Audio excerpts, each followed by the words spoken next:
Hey, man, calling from Statesboro, Georgia this morning. Yeah. Here we go. Love to hear it, man.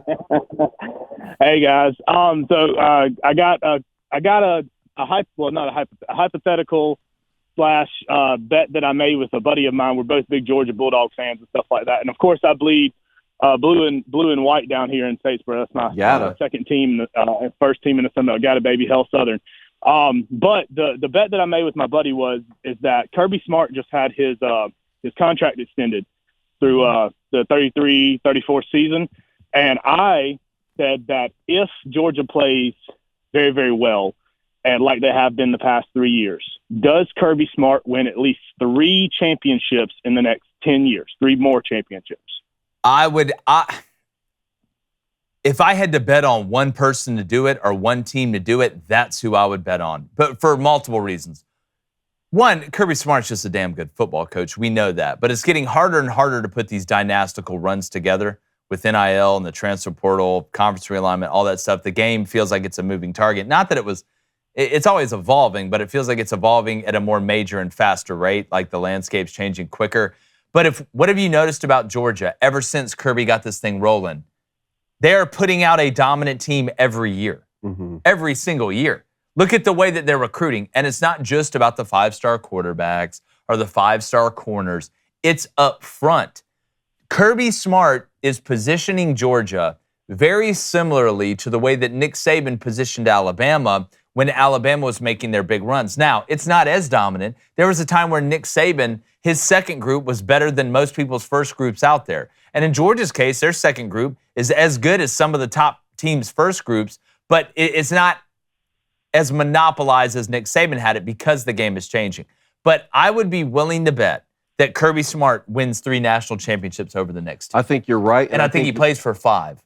Okay, so you think he loses a couple, too? I think he loses a couple. I think the expanded playoff will actually help him and not hurt him because now all you have to do is be in the top 12 or who knows, 2 years from now, maybe it'll be top 16 rather than be in the top 4. And think about it, this past season, they could have gone toe-to-toe with anyone. Yeah, if Georgia was able to sneak in that playoff, if it was a 12-team playoff, there's a good chance they'd have won. And, maybe Michigan beats them in the national championship, but Georgia could have gone toe-to-toe with anyone. They just didn't make that top 4 because what? You lose a game in the And I don't think we're gonna see many teams like Michigan ever again. Well, and just from like all the seniors all together. Yeah, and that's what Josh Pate was talking about. And I kind of disagree with the last great team. I think what Mike Norvell did at Florida State, bringing in all those players through the transfer portal and having a good enough culture to go undefeated, I think that's great. But if we're talking about an old school way of building a team through development of guys that you signed out of high school, that's going to be harder and harder and harder to do. But at a place like Georgia that has the resources NIL-wise, that can pump you straight into the NFL and make you a ton of money,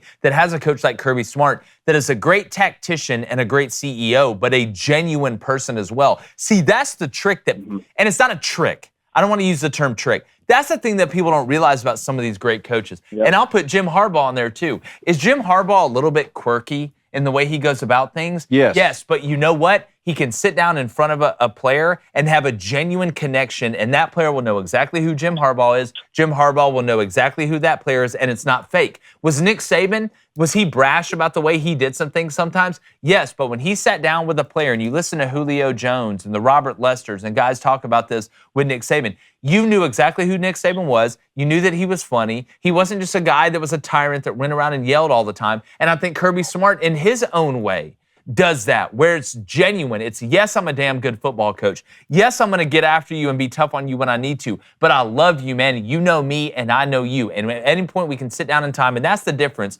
between Kirby Smart sitting down with Kamari Lassiter and having that conversation about you need to go to the NFL draft. You need to do this, right? Because it's best for you, and I care about what is best for you. It's not like what we've seen a little bit with Deion Sanders, where it's let me gas this up, to get clicks and do this or do that, even though some things I think Deion gets a bad rap for. I feel like Kirby is one of the most genuine guys in the game, and at a place like Georgia, with the way they got it rolling now, I'm not putting a ceiling on that bad boy, and I'm from Lee County, Alabama. It hurts me worse than anybody have to say that. So to wrap it up, yes, we'd probably bet on Kirby Smart. Hell yes, I would bet. Who else you going to bet now? I think he's we're the going to get odds one this favorite. year. I think we get another one this year. That's who. It's them or Ohio State. That's probably who I'm going to be picking to play each other in the Natty. Which now, it's gotten really hard to project who's actually going to play each other in the Natty because it's 12-team playoffs. So you're like, well, who's going to be the 1 seed? And they've got to be there to be able to play the 4 seed. And there's no reseeding. Yeah, no. Either, that's exactly right. Jacob, appreciate it, man. Thanks, buddy. You do us a favor today. About noon, you go down to Vandy's, or you get some pulled pork and some Brunswick. It's called Vandy's? Vandy's? Oh, yeah. You got to change that name. No. See, we don't have to operate based off Vanderbilt. You know what I changed it to? They need to change their name. You know what I changed it to? Kirby's. Hold on, we weren't asking your recommendation. Well, I'm giving Vandy's staple. Look, you can't stop a Yelp review, dog. Jacob, don't listen to them. Yeah. All right. Why don't you say that? Vandy's don't operate based off Yelp reviews. Yeah, name it not finished. Get out of here. Yeah, name it Free Palestine. Great call, man. Jacob. That's what they're doing at Vandy right now. YouTube, thanks for stopping by. Be a gentleman. Be a gentle lady. Be a savant. Be chivalrous.